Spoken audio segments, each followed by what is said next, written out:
Hello, my name is Kimberly Stewart-Lucas of Warrior Mamas, and this is Dish with the Doulas. Thank you so much for joining us.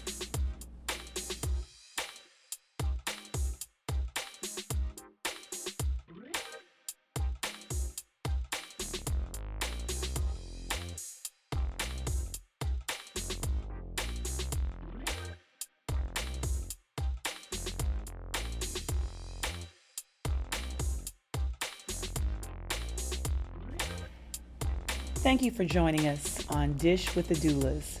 So we're in the midst of National Mental Health Awareness Month.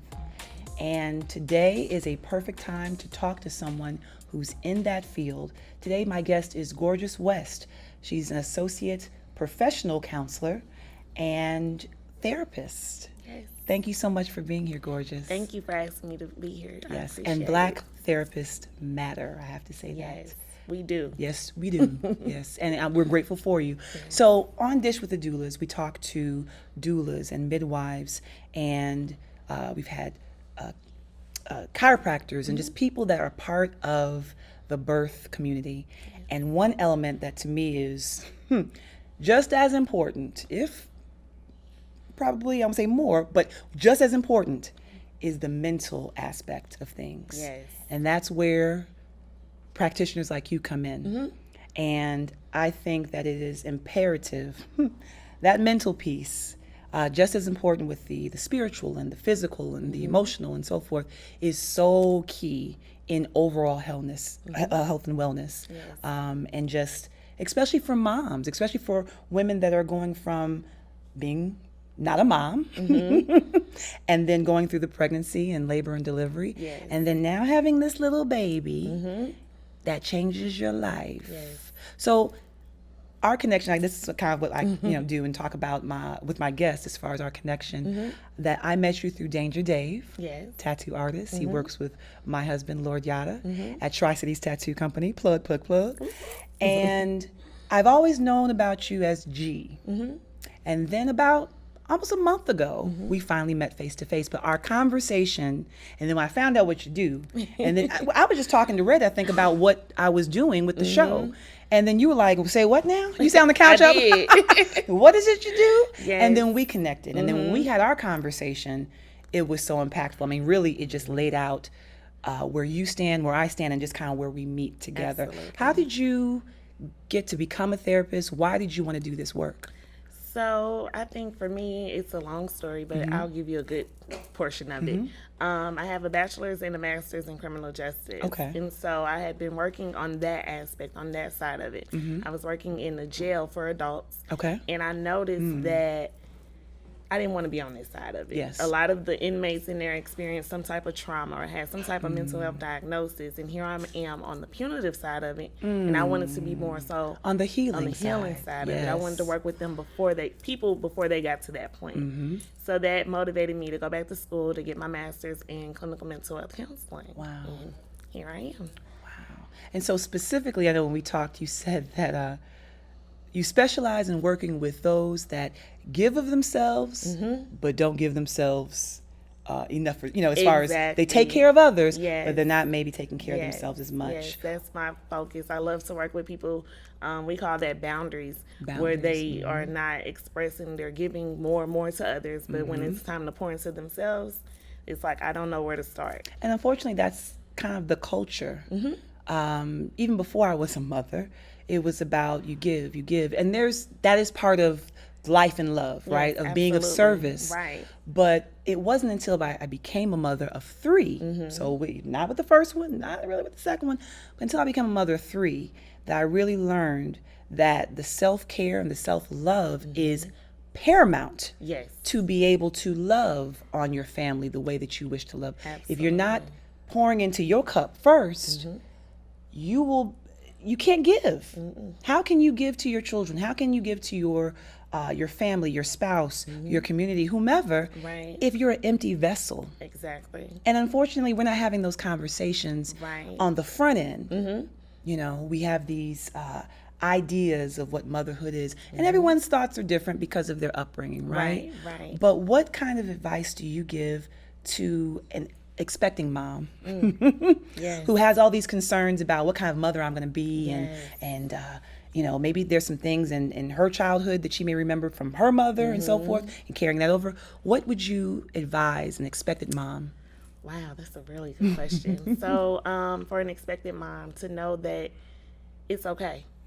A lot of times we are so adamant about what everyone else is doing, how everyone else how our parents parent us, and we're trying to figure out where to pull from. What type of mom do I want to be? What do I want to instill in my child? And having all those thoughts on top of the emotions and dealing with pregnancy and Anyway, right, is a lot of pressure. Yes, it is. It can make you feel really anxious because you're like, do I do this? Do I do that? What's best for my babe? What's best for me? because you want to do what's best for the baby, like, right? You don't want to not do or not eat or not go or so you're already wanting to care, right? But then you have all these expectations of what you're supposed to be doing. Exactly. Not only what's supposed to be, you have them within yourself, and then you have people telling you, well, this is what I did, and I raised you, or this is what my mama told me, and we've been doing this for generation and generation. And just because that is the case doesn't mean you have to. It's for you. Do it for you. And it's yours. for you. So, definitely, kind of just the best advice would be just to take time. Yes. Take time for self. Listen to self, because ultimately you're going to be in tune with your baby that you're growing, and you're going to naturally know what's best.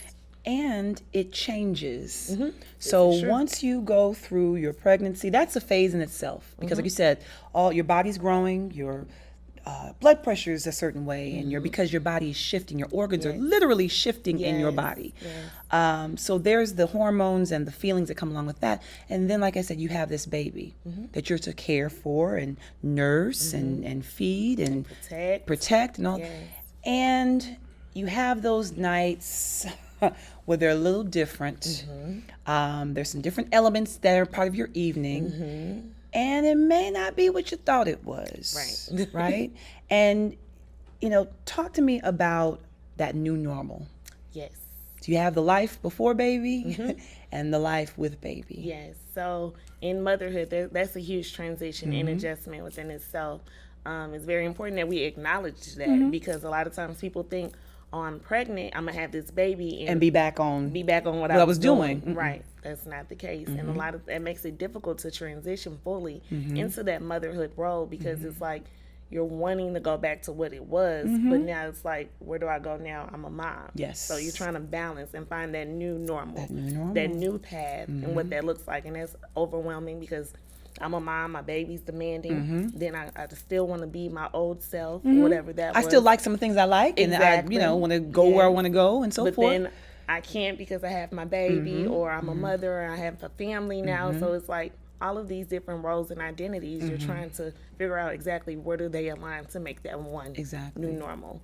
I think for me personally, that was one of the biggest tasks I had, because I miss being able to just up and go. And you're a mother of one, correct? Yes, I'm a mother of one. I was used to just being able to up and go all the time. And now it's like I couldn't do that. And so that was a hard transition for me, because that was my reality. And now it's like, oh, I have to be back by a certain time, or I can't just up and go, because where's my son going to go? Or I have to find childcare, stuff like that. So I think knowing that it's not going to be the same, preparing yourself in enough time and putting that support system the support system is everything. Yes. Is everything. Having that support system in place, so you can know, okay, once I become a mom, who is going to be my go-to people for that I feel comfortable leaving my child with when I do have to do certain things. That's right. And then knowing too that just because you become a parent, you're not giving up everything that you we're doing. But you do have to schedule it differently. Yes. You have to look at it differently. It's about perspective. There are 24 hours in the day. And it really wasn't until I became a parent, like I said, of multiples, that I realized that I can make miracles happen in 6 hours. In an hour. Like, you start looking at time differently. Absolutely. So where it may have taken you a week or two to do something, it's like, wait a minute, I can do that in what was that show? I can name that tune in one note. I can do that, and it's not a competition or anything like that, but you learn about the value of time. You learn about what you can really accomplish in time. So it's really about your perspective on, and it takes time to get there, because sometimes we're using our parents' model, or what we knew, what we saw, maybe Exactly. our parents or people around us that maybe we have admired in their parenting, but that's their parenting. Exactly. And so, yes, it's helpful to have a guide, but also know that you can create the kind of parent you are, because you know what, like you said, your likes are, you know, like the places you may want to go, you know what your temperament is, all of that. It may be different. And so it's creating your own path and feeling the freedom Exactly. to do that, and not feeling like, oh, I have to follow this model. That model may not work for you and your child. And then too, trying to follow that model, that's pressure. That's pressure, because then you're not meeting the expectation. Exactly. You're not making the standard. And that's thinking that you're a failure. That's the worst thing that you could do as a young mother, as a new mother. Even if you have other children, I will never forget with my third child, being up at 3:00 in the morning every morning for about 3 months. Wow. And there's a video that's been going online. It went viral. It probably still, at this point of when this show comes out, will be viral. And it was a woman, and I think she had the time, like 4:28, 4 something in the morning. She was crying her eyes out, and I immediately identified. I saw myself when I watched that video. Yes. And she was saying that she loves her children, she loves her family, but no one told her it's going to be like this. Yeah. She did not know. And sometimes there's certain things you can't prepare for, but you have to have faith that you'll get through it. Yes. But that pressure of, you know, I'm tired, but I should be up, and with the pressure you put on yourself, it's just not fair. No. And I think having these conversations to let people know that there are going to be those times. Maybe they're not. Everyone's response and reaction to mothering and parenting is different. Absolutely. But when you have those days where you're really not feeling it, it's okay to say, I don't feel it. Absolutely. It's okay to go into the room. I had to learn this again the hard way. Go into the room and close the door. My sanctuary is my bathroom. Mine and we too. right? And so, and I just said this yesterday. I said, unless your eyeball is hanging out your socket. But the thing is, it's not like a threat. I want my children to understand that for me to be a present mom, for me to give whatever you're about to ask me on the other side of the door, Right. I have to give to myself first. And that means bathing and washing myself and brushing my teeth and getting myself ready so I can be mom, so I can be wife, so I can be daughter, so I can be sister, so I can be whoever I am in the community. I have to prepare myself. And like I said, unfortunately, we are not supporting.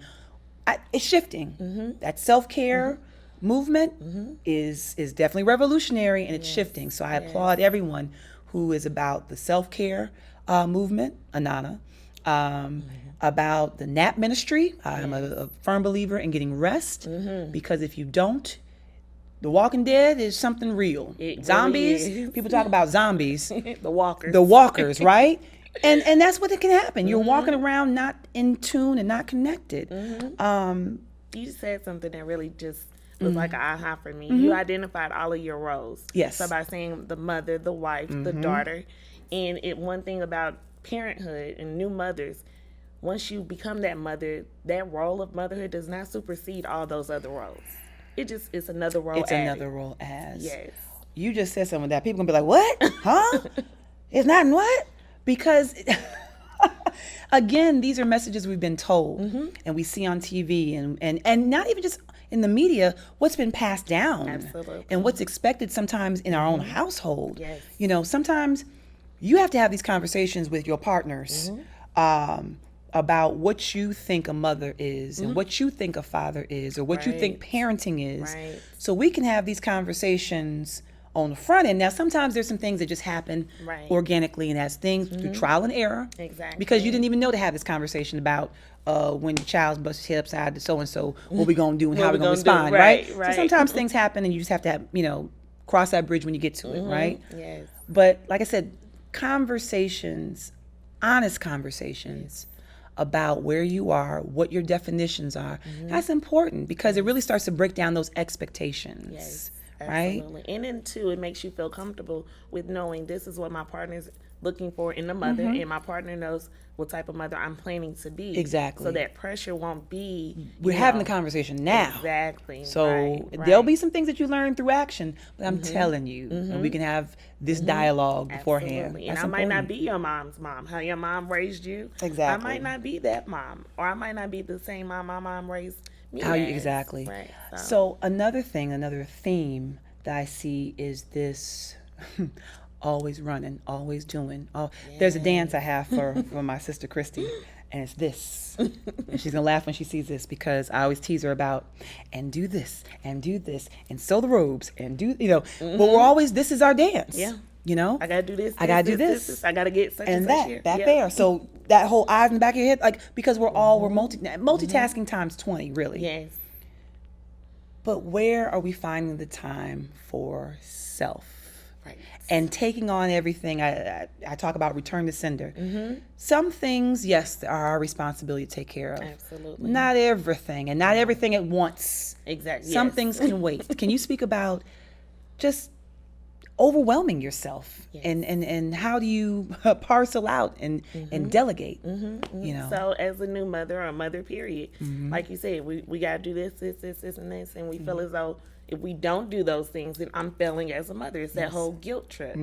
So it's very important that you identify, again, your tribe, your support system, those people who you can delegate those tasks to help you.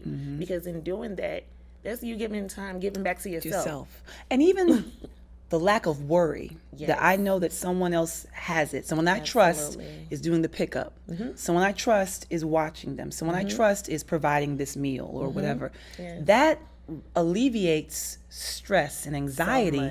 That is self-care. Because that anxiety of, I have to do this, I have to get such and such. Who's going to do this? Who's going to feel it? That creates so much... and really your decision making. Exactly. All of that. And it causes a whole nother thing about your health. So when you don't get sleep, speak on the lack of sleep. So the lack of sleep can cause so many health issues and elements. It can affect you just in your productivity. It can affect you emotionally, how you feel. It can affect just overall your sense of being. And it's so important that you get enough sleep because we have to recharge ourselves. Yes. It's important. And there's something chemically that happens. One of my previous guests, I think it was Darnita, said, when you sleep, there's something that happens when you sleep.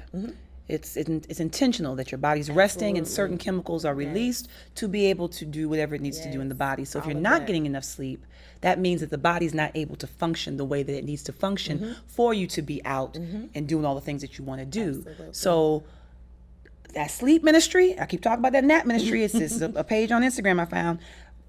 There are events like where they gather people to nap because people aren't doing that for themselves. We're talking about sleep. They're not. A basic element of sleep and how important. I think when you really start to see, when you get that rest, how productive you are, and just even the ideas that you're thinking, like to be able to just have to have a open mind where ideas can come to you and you can process and problem solve. You need that rest to be able to do that. Too, when you don't get enough rest, you're agitated, right? Your temper is short. So you're quick to snap or, just react quickly or irrationally to certain things that you might not even have done. Exactly. So you can be really tired and your baby's crying, you're just aggravating and you're like, oh, shut up or something like that. And then those messages, that can affect a whole nother thing. Exactly. That cause, and we've all experienced, we're human, so it's not like you're just, again, the expectation of being perfect and not saying, be quiet, It happens and you're a parent, I'm sorry, because you're human, and sometimes you may not have all the patience of Job to be able to get through a moment, but when you do get that rest, you're able to sit back and assess what's going on and maybe have a calmer attitude. Absolutely. That's the goal, really. Yes. It doesn't happen all the time, and it's okay when it doesn't. But to be able to have a peace in yourself, you have to get that peace. You have to really work for that peace when you're a parent. Yes. But it's important. It is. And even if that whole, when they say nap when the baby naps, nap when that baby naps. The baby's not going nowhere. Look, I forgot what kind of advice I used to, when I first became a parent, about, I think it was nap when they nap, but you want to do everything else because you feel like you have an opportunity. Right. But napping gives you the energy to do those things that you want to do. Exactly. Because you know when that baby's up, you're going to be tending to what their needs are. As, you know, that's what you do. Right. But allowing yourself, giving yourself permission to get rest. Sometimes we feel like you said, it's a selfish thing, or it's a, you know, I'm not doing enough. Resting provides what you need for your family. Yes. You know, when you pour in, you are pouring. When I'm doing what I'm supposed to be doing, and this show really is a way that I'm pouring into myself. It's been a blessing to me.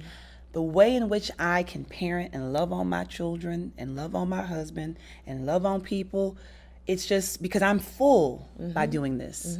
But I had to get to a point to say it's time, Right. to have faith, Right. and to really be open to doing this. There's a schedule going on right now where I had to make arrangements of my child being in aftercare to be able to do this, and then my other children are meeting up with my neighbor and so forth. So you have to plan and prepare for those things. Yes. But this is important.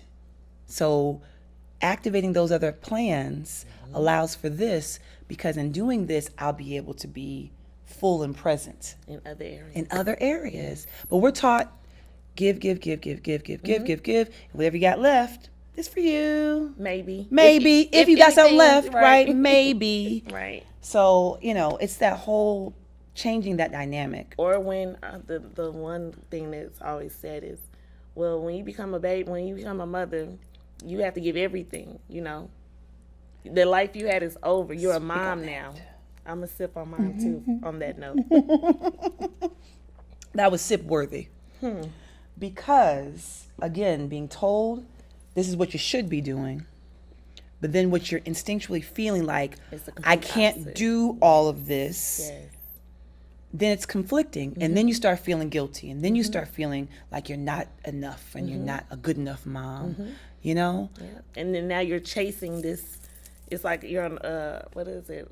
Like a hamster on a wheel. You're on just a spinning going, wheel. going, just trying To go for chase. something, and is it really there? That's the thing Right. too about your perception. There's so much that we make up in our mind. So much we really create certain realities, and then we start responding to that made up reality, acting like it's real when it never even happened. Yes. There's certain messages that we tell ourselves that no one else told us. Nope. Now, we may have gotten certain concepts from other people, but we're telling ourselves these messages that no one else is confirming, no one else is, you know, and then we're acting as if we're that person. Yes. And see, that's the type of work that I like to work with. When those messages, Yeah. you come into therapy for those messages. And when you tell the therapist, you know, I believe this and this and this, and we question and ask, where did that come from? And the client sits back and think, I don't I know. don't know. I don't know. And I know it's probably a culmination of things, but a lot of times those are the things that we create. Absolutely. And we're talking to ourselves, and then we actually, like I said, start to respond like, oh, I'm not a good enough mother. Yep. Or, oh, I'm not, I'm selfish. Yes. And we're telling ourselves that, and then we start to behave in a way that aligns with what we're telling ourselves is not true. Right. And that's just, like I said, it's a setup for, it's just not fair. It's just not. So the practice that you're in, tell me about, you know, how, when people come to see you, like what, is it a group practice? Is it individual, or what? Yeah, so currently I work within a group practice. It's Okay. called Petrichor Counseling. We're Okay. in Duluth. Okay. And typically there's 14 clinicians. We all specialize in different areas. Okay. And for me, clients that typically find me either having issues with anxiety, depression, or just wanting to establish boundaries, learn a healthy way to just establish boundaries to have healthy relationships. Let's talk about boundaries. Yes. Because we talked about that in the episode. Actually, it was, I think, an after show where I was sharing about boundaries I had to make with family.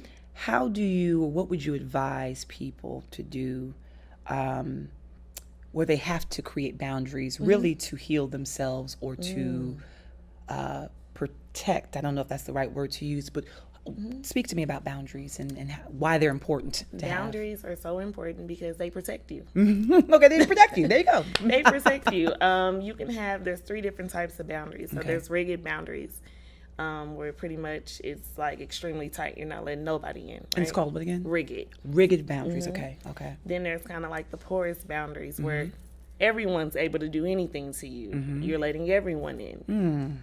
And then there's healthy boundaries. Healthy boundaries. I like the other boundaries. Yes. So healthy boundaries is you have those in place to where you are able to identify and let people in, but everyone doesn't have full access to you. They shouldn't. And they shouldn't, right? You're not saying yes to everything. No. You're able to say no assertively and let that be it.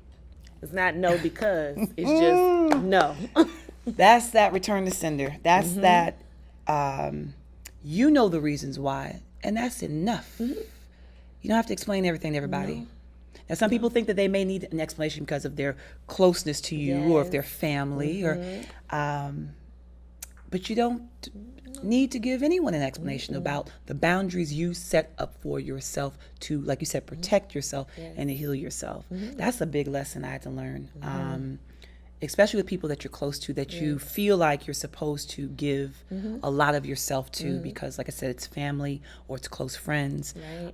But then when you learn how it may be depleting, you need to change the, do a little tune-up, flip the script. Yes. And people take offense to your boundaries. And that's okay.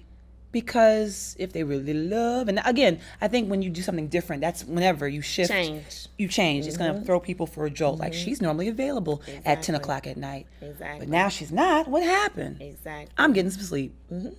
I read something recently on social media, and it said that the people who get offended when you establish a boundary were benefiting off of it. Exactly. And that's why they're upset. Because I can't get what I need now from you because you don't set up that healthy boundary. Right. It ain't helping me. Exactly, right. But you know what? At that point, you're going to need to find another source. Exactly, yes. Maybe look at yourself, you know. And with motherhood and parenting, it's okay to have boundaries with your kids. Exactly. Oh, we talked about the door. Like, I just, but like I said, I need my children to, and not need to, I think at this point, because I'm not just telling them, don't come in. Right. I'm giving them, I want them to understand that if you choose to become parents when, you know, you get older, that yes, there is a time for mommy time, for daddy time, for mommy and daddy time.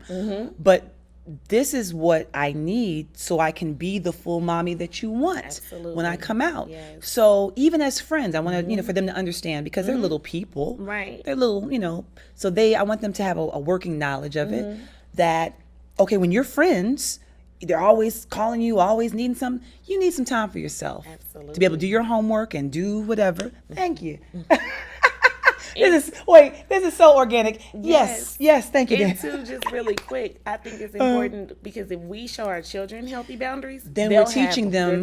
You're teaching a new normal. Exactly. Right? Yes. You're showing that you don't have to always be present and accessible to everyone. Everybody. You can't be. You can't be. Yes. I'm sorry. I mean, to me, when you give to yourself, you're able to be present more for others, right? Absolutely. So how can people get in touch with you if they want to, for you to be their therapist? That matters. Yes. So you can follow me on Instagram. I have an Instagram page. I do a lot of mental health posts, and my Instagram is at Fixing the Fixer. Fixing the Fixer, I love that. Thank you. You can also find me. I'm listed on therapyforblackgirls.com. If you search for a therapist in Duluth, I'm there. And I'm on Psychology Today under Gorgeous West. Or you can visit my group practice's website, petrichorcounseling.com. You want to spell that out for us? Yes, so it's PETRICHOR counseling.com. And that'll be in the lower third, I'm sure. in the captions, Dan will put it. Yes. Your last words of just some advice that you give to, we've been talking about mothers and expected mothers. What would you say? Let's see. My lasting words. I think that you come first. I think I would definitely want that to be the last words. You come first. Remember that, because at the end of the day, a healthy mama makes a healthy baby. Yes. And if you're not putting yourself first, then it's going to be really difficult for you to put your child first and everything else. That's right. So take care of you. I co-sign that. Yes. And thank you for being here. Thank you for having me. I appreciate you being here. So again, this is National Mental Health Awareness. I'm get that right. Mental Health Awareness Month in the month of May. I'm also going to share this Masturbation Month. It is. And I think that those kind of go hand in hand. And it's the month of the mother. Really, every month is the month of the mother, but this is also the month of the mother. And I don't speak lightly on those things. People are like, National Masturbation Month. That's a whole nother segment for a whole nother episode. But yes, look it up. and it can help your mood and it can help your mental health. Please contact us if you have any questions, if you have suggestions for future shows, or just want to say, hey, I like the episode, or hey, I had a question about what we're talking about, at Warrior Mamas. And that's Mama with 2 M's, MAMMAS, like Mama Mia, on Instagram. On Facebook, we are facebook.com/Warrior Mamas. And all of these things can be found Dish with the Doulas on YouTube. That's where all of the episodes live. So we thank you for joining us.